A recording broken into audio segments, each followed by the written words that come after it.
Hello students, स्वागत है आपका आज की वीडियो में। आज की हमारी ये वीडियो जो 9th क्लास का एनसीईआरटी मैथ हमने स्टार्ट किया था और उसका फर्स्ट चैप्टर की जो इंट्रोडक्शन वीडियो है वो हमने डाल दी है चैनल पे। उसका जो लिंक है डिस्क्रिप्शन में आपको मिल जाएगा, अगर नहीं देखी तो वहां जाके आप देख सकते हैं। आज इस वीडियो में हम फर्स्ट चैप्टर की जो फर्स्ट एक्सरसाइज है 1.1 नंबर सिस्टम की वो हम करेंगे। उसके जितने भी सम है वो सभी के सभी मैं आपको करके दिखाऊंगी ताकि आपको अच्छे से समझ आए और आपको करने में इजी हो, आपके डाउट्स क्लियर हो। तो चलिए आज करते हैं हम। तो चलो अब एक्सरसाइज है वो करते हैं हम। एक्सरसाइज का फर्स्ट सम है हमारे पास, is zero a rational number, can you write it in the form p by q where p and q are integers and q not equal to 0। तो इन्होंने पूछा है कि जीरो जो होती है क्या वो एक रेशनल नंबर है, क्या हम इसको p बाई q की फॉर्म में लिख सकते हैं जहां पे p और q क्या है इंटीजर्स हैं और q पे रिस्ट्रिक्शन है कि वो जीरो नहीं हो सकता। तो देखो यहाँ पे सबसे पहले तो हमें ये पता होना चाहिए कि जो रेशनल नंबर क्या होता है। कल हमने किया था कि जो रेशनल नंबर है वो किन नंबरों को बोला जाता है, जिन नंबर्स को हम p बाई क्यू की फॉर्म में लिख सकते हैं, जहां पे जो p है वो हमारा कोई भी इंटीजर हो सकता है, पॉजिटिव भी हो सकता है, नेगेटिव भी हो सकता है और जीरो भी हो सकता है। लेकिन क्यू पे क्या है, रिस्ट्रिक्शन है कि वो जीरो नहीं हो सकता, बाकी वो नेगेटिव और पॉजिटिव कोई भी हो सकता है। तो ऐसे जो नंबर्स हैं जो फ्रैक्शनल फॉर्म में होते हैं, p बाई क्यू की फॉर्म में जो होते हैं, तो उनको हम क्या बोलते हैं, रेशनल नंबर हैं। तो अभी इन्होंने बोला कि जो जीरो होती है हमारे पास नंबर सिस्टम के अंदर, क्या उसको हम रेशनल नंबर बोल सकते हैं। तो हाँ, यस वी कैन से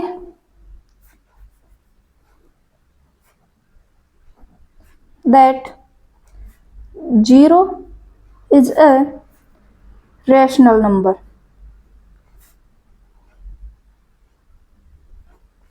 ठीक है, तो क्यों, बिकॉज हमारे पास जो जीरो होती है उसको हम नंबरेटर मान के और नीचे अगर इसको हम डिनोमिनेटर में 1 ले लें तो इसको 0/1 हम लिख सकते हैं, क्योंकि इसका आंसर 0 ही आएगा जो कि एक फिक्स नंबर है या फिर एक डेफिनेट नंबर है। तो इसलिए क्या करते हैं, हम 0/1 लिख सकते हैं। और अगर 0/1 यानी p बाई क्यू की फॉर्म में हमने लिख दिया और क्यू पे जो रिस्ट्रिक्शन इन्होंने लगाई थी कि क्यू जीरो नहीं होना चाहिए वो भी हमने फॉलो कर ली। यहाँ पे क्यू की जो वैल्यू है वो हमने 1 ली है, तो 1 को हम लिख सकते हैं और ये क्यू की जो वैल्यू है वो नॉन जीरो है। तो यहाँ पे 0/1 यानी जो जीरो को हमने p बाई क्यू की फॉर्म में लिख दिया, और अगर हम इसको p बाई क्यू की फॉर्म में लिख सकते हैं तो इसका मतलब क्या है, ये एक रेशनल नंबर है। तो जीरो को नंबरेटर लेके डिनोमिनेटर में 1 लेके तो ये जीरो ही आएगा। तो इसलिए हम इसको क्या बोल सकते हैं, रेशनल नंबर है जो कि एक डेफिनेट वैल्यू दे रहा है फ्रैक्शन फॉर्म में। ठीक है, तो ये था हमारा फर्स्ट क्वेश्चन। अब हम नेक्स्ट करते हैं। नेक्स्ट हमारे पास सम है, find 6 rational numbers between 3 and 4। तो ये दो नंबर हमारे पास गिवन है 3 and 4 और इनके बीच के जो 6 रेशनल नंबर हैं वो हमें निकालने हैं। तो देखो कल हमने एक एग्जांपल किया था, वहां पे 1 और जो 2 दो नंबर्स थे उनके बीच के हमने रेशनल नंबर्स निकाले थे। वही मेथड हम यहाँ पे यूज करेंगे। तो जो मेथड था वो क्या था, जितने भी रेशनल नंबर हमने निकालने हैं तो उसमें 1 ऐड करके जो नंबर आएगा उसको हम इन दोनों का डिनोमिनेटर की फॉर्म में लिखेंगे। ठीक है, तो यहाँ पे जो नंबर्स हैं 3 and 4। तो सबसे पहले तो हमें क्या देखना है कि हमें कितने नंबर्स निकालने हैं, 6 निकालने हैं। तो 6 प्लस अगर 1 करेंगे तो कितना आ गया, 7। तो 3 और 4 को हम 7 डिनोमिनेटर की फॉर्म में लिखेंगे। तो यहाँ पे क्या आ जाएगा, 3 को 7 से मल्टीप्लाई करो और 7 से ही डिवाइड कर दो। एंड जो सेकंड नंबर बनेगा वो क्या है, 4 को 7 से मल्टीप्लाई करो और 7 से ही डिवाइड कर दो। तो अब नए जो नंबर्स हमारे पास आएंगे वो क्या है, 21/7 एंड 28/7। तो ये दो नंबर्स हैं, ये देखो 3 और 4 ही हैं, क्योंकि अगर हम कट करेंगे तो 7 1 जा 7, 7 3 जा 21 और 7 1 जा 7, 7 4 जा 28। तो ये कट के 3 and 4 ही आएंगे। सिर्फ रिप्रेजेंटेशन वो हमने चेंज की, इनको फ्रैक्शन फॉर्म में लिखा है। ठीक है, क्योंकि हमें रेशनल नंबर ही फाइंड आउट करने हैं, बाकी ये वही नंबर है, कोई चेंज नहीं है इनके अंदर। तो अब इनके बीच में यहाँ पे हमें क्या है, 21/7 एंड 28/7 हमें दो नंबर्स मिल गए। अब देखो इन दोनों का जो डिनोमिनेटर है वो तो सेम है, बट नंबरेटर क्या है, अलग अलग है। तो इनके बीच के जितने भी नंबर्स हैं उनको नंबरेटर मान के और डिनोमिनेटर 7 ही लेके हमें क्या करना है, नंबर्स लिखने हैं। तो आ जाएगा 21 के बाद 22/7, 23/7, 24/7, 25/7, 26/7 एंड लास्ट वन इज 27/7। तो ये हमारे पास वो 6 रेशनल नंबर्स आ गए जो 3 और 4 के बीच में लाई करेंगे। ठीक है, तो ऐसे हम इनको निकाल सकते हैं। तो ये बहुत इजी था। तो ऐसे ही अगर हम किसी दो नंबर के बीच में ज्यादा नंबर पूछ रखे हैं, 9 पूछ रखे हैं, 10 पूछ रखे हैं, तो उनको भी निकाल सकते हैं इजीली। थर्ड जो क्वेश्चन है हमारे पास वो है find 5 rational numbers between 3/5 and 4/5। तो यहाँ पे देखो रेशनल नंबर ही फाइंड आउट करने हैं, लेकिन थोड़ा सा अलग है क्वेश्चन। क्यों? क्योंकि जिन दो नंबरों के बीच में हमें रेशनल नंबर्स फाइंड आउट करने हैं वो खुद ही रेशनल नंबर्स हैं। तो मतलब दो रेशनल नंबर के बीच के ही दो रेशनल नंबर हमें फाइंड आउट करने हैं। तो ऐसे केसेस में हमें क्या करना है, जो रेशनल नंबर्स गिवन है उनके डिनोमिनेटर को हमें सेम कर लेना है। ठीक है, तो चलो हम करते हैं इसको। तो दो जो नंबर है वो गिवन है 3/5 एंड 4/5। तो यहाँ पे हम क्या करेंगे, इनके जो डिनोमिनेटर है उनको सेम करेंगे और उसके लिए हमें किसी नंबर से इनको मल्टीप्लाई और डिवाइड करना पड़ेगा। तो चलो हम करते हैं। तो 3/5 को मैं करती हूँ मल्टीप्लाई 10 से और 10 से ही डिवाइड कर देती हूँ। तो जो नंबर आएगा वो आ जाएगा मेरे पास 30/50। एंड अगर मैं 4/5 को मल्टीप्लाई करती हूँ 10/10 से, क्योंकि देखो 5 × 10 करेंगे तो 50 ही आएगा और हमें डिनोमिनेटर ही सेम करना है, नंबरेटर हमारा अलग है तो अलग रहने दो, कोई बात नहीं। तो यहाँ पे आ जाएगा 40/50। तो ये जो नए नंबर्स हमारे पास आए हैं इनके बीच के रेशनल नंबर हमें निकालने हैं। वो जो नंबर्स आएंगे वो ही इनके बीच के रेशनल नंबर होंगे। ठीक है, क्योंकि यहाँ पे कट करेंगे तो वही नंबर हमारे पास आ जाएगा। तो अब देखो यहाँ पे डिनोमिनेटर तो सेम है, नंबरेटर हमारे अलग अलग हैं, तो इनके बीच में जितने भी जो नंबर बच गए उनको नंबरेटर के तौर पे लिख के और नीचे डिनोमिनेटर जो है वो एज इट इज यही रखना है हमें, तो उनको लिख लेंगे। तो rational numbers between 3/5 and 4/5 are same as that of rational numbers between 30/50 and 40/50, and these numbers will be, तो देखो अब क्या होंगे वो, 30 के बाद क्या आता है 31, 31/50, then 32/50, then 33/50, 34/50 and 35/50, 36/50, 37/50, 38/50 and last one is 39/50। ठीक है, तो ये हमारे पास दो नंबर्स के बीच के क्या आ गए, रेशनल नंबर आ गए।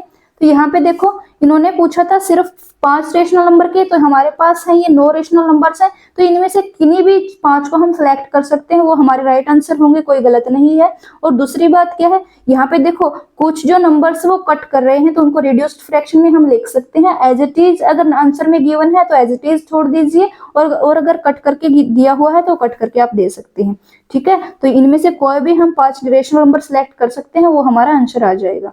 ठीक है, तो ये था हमारा जो थर्ड क्वेश्चन। अब देखो इसके अंदर क्या होता है, यहाँ पे मैंने क्या किया है कि ये जो पूरा अच्छे से सम है वो सोल्व करके दिखाया, और साथ ही साथ आपको ये भी बताया कि जो अगर एग्जाम में क्वेश्चन आ जाए तो उसको राइट किस तरीके से करना है, ताकि आपका जो आंसर वो इफेक्टिव रहे और आपको कंप्लीट जो नंबर है मार्क्स वो मिल सके। ठीक है, तो ऐसे ही अगर आप करोगे तो आपके नंबर हैं वो बिल्कुल भी कट नहीं होंगे। अब हम नेक्स्ट क्वेश्चन करते हैं जो आज का लास्ट क्वेश्चन है।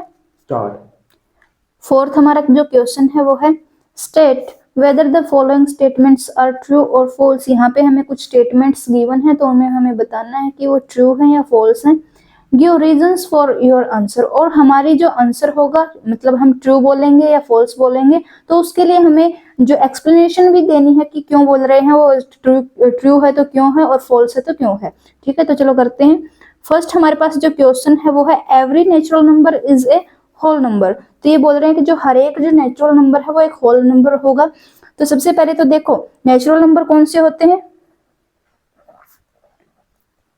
जो 1 से स्टार्ट हो, 1 2 3 4 अप टू सोन इन्फिनिटी तक ये जाएंगे। एंड होल नंबर्स कौन से होते हैं, जो 0 से स्टार्ट होंगे, 0 1 2 3 4 एंड अप टू सोन। तो यहाँ पे देखो इन्होंने बोला हर एक नेचुरल नंबर है वो होल नंबर होगा। तो देखो यहाँ पे होल नंबर में 1 2 3 4 एंड उससे आगे के तो सभी के सभी आ ही रहे हैं, साथ के साथ 0 भी है, मतलब नेचुरल नंबर तो सभी के सभी होल नंबर में आ रहे हैं। इसका मतलब क्या है, ये वाली जो स्टेटमेंट है बिल्कुल ट्रू है, सही है। नेक्स्ट है हमारे पास every integer is a whole number. हर एक जो इंटीजर होता है वो क्या होता है, एक होल नंबर होता है। तो सबसे पहले तो अगर हम इंटीजर्स की बात करें, इंटीजर को जेड से डिनोट करते हैं, ये हमने कल पढ़ा था, कल वाली जो वीडियो थी इंट्रोडक्शन वाली उसमें बताया था मैंने। जो इंटीजर्स है उनको वो क्या होते हैं, ऑल नेगेटिव, यानी अगर मैं एक 0 से स्टार्ट करूं तो 0 1 2 3 एंड ऑल पॉजिटिव, और इस side -1 -2 -3 up to minus infinity तक। ठीक है, तो ये सारे के सारे क्या है, इंटीजर्स हैं। और अब हमने होल नंबर की बात की, तो होल नंबर को हम डब्ल्यू से रिप्रेजेंट करते हैं। कौन से नंबर होंगे, जो 0 से स्टार्ट करेंगे, अभी हमने जो पीछे वाला क्वेश्चन था उसमें किया 0 1 2 3 4 अप टू सोन। तो यहाँ पे देखो 0 1 2 3 एंड पॉजिटिव जो नंबर्स है मतलब वो तो सारे के सारे इंटीजर्स के अंदर हैं, जो ये होल नंबर वाले जो हैं वो इंटीजर्स के अंदर हैं, लेकिन जो नेगेटिव नंबर्स है वो होल नंबर के अंदर नहीं है। तो हर एक जो इंटीजर है वो होल नंबर में नहीं आ रहा। ठीक है, तो होल नंबर क्या है, जो 0 से स्टार्ट होके और सभी के सभी पॉजिटिव जो इंटीजर्स हैं उनको कलेक्ट करते हैं, उनको कवर करते हैं, लेकिन नेगेटिव इंटीजर्स इनके अंदर नहीं आते। तो ये क्या है, हर एक जो इंटीजर है वो होल नंबर नहीं होता। तो ये जो स्टेटमेंट है वो क्या है, फॉल्स है।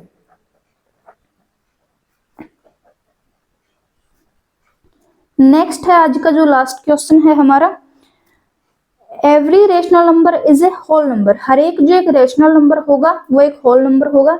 तो सबसे पहले तो होल नंबर क्या है, जो 0 से स्टार्ट होंगे, बार बार आ रहा है यही 0 1 2 3 4 अप टू सोन। एंड जो रेशनल नंबर है उनको हम क्यू से रिप्रेजेंट करते हैं। तो रेशनल नंबर कौन से होते हैं, जैसे जो p बाई क्यू के फॉर्म में लिखे जाए, जैसे 1/2 3/4 5/6 9/10 11/15 लाइक एज। ठीक है, तो ऐसे जो नंबर्स हैं उनको क्या बोलते हैं, रेशनल नंबर। देखो अभी ये नंबर जो इनके अंदर आ रहे हैं तो कंप्लीट नंबर्स है ना, 0 है 1 है 2, मतलब हर इनके बीच में 1 का 2 का या फिर 3, मतलब जो कंप्लीट नंबर्स हैं उनका गैप है। बट ये तो क्या है, रेशियो के अंदर हाफ है, 1 कह सकते हैं 1.5 है, ये ऐसे हैं। तो इनको हम जो है रेशनल होल नंबर के अंदर काउंट नहीं कर सकते। जो हर एक रेशनल नंबर है वो होल नंबर नहीं है, लेकिन हर एक जो होल नंबर है उसको हम रेशनल नंबर बोल सकते हैं, क्योंकि उसके जो डिनोमिनेटर में 1 लिख के हम उसको रेशनल की फॉर्म में यानी p बाई क्यू की फॉर्म में लिख सकते हैं, जैसा कि हमने जो फर्स्ट क्वेश्चन था वहां पे 0 को लिख के दिखाया था। ठीक है, तो ये वाली स्टेटमेंट है, ये भी क्या है, फॉल्स है। तो ये थे आज के हमारे क्वेश्चंस। फर्स्ट जो एक्सरसाइज है 1.1 ये कंप्लीट करवा दी गई है। सारे के सारे क्वेश्चन आपको अच्छे से निकाल के दिखाए हैं, आपके सामने ही सभी के सभी एक्सप्लेन किए हैं। और जितना हो सके आपके डाउट्स जो हैं वो छोटे छोटे जो पॉइंट्स वो क्लियर करने की कोशिश की है। और फिर भी अगर आपको कोई डाउट है, कुछ भी परेशानी है, तो आप कमेंट करके पूछ सकते हो। आप कमेंट सेक्शन में अपना आंसर जो क्वेश्चन है वो लिख सकते हैं। वो नेक्स्ट वीडियो में आपको मैं क्लियर कर दूंगी। ठीक है, तो आज की वीडियो में हमने बस यहीं तक करना था 1.1 एक्सरसाइज को ही। नेक्स्ट हम कंटिन्यू करेंगे, आगे जो थ्योरी गिवन है नेक्स्ट वीडियो में करेंगे हम। तब तक के लिए ध्यान रखिए अपना और पढ़ते रहिए, क्योंकि पेपर्स जो है नजदीक हैं। वीडियो अगर आपको अच्छी लगी हो तो इसको लाइक करें और शेयर करें और चैनल को सब्सक्राइब करें। और नोटिफिकेशन को ऑन रखिए ताकि आपको नई नई जो वीडियोस आ रही हैं वो आपको उनका पता चलता रहे और आप उनको देख के अपने जो डाउट्स हैं उनको क्लियर कर सकें और अपने जो पेपर्स हैं एग्जाम अब आएंगे उनमें अच्छा परफॉर्म कर सकें। Thank you.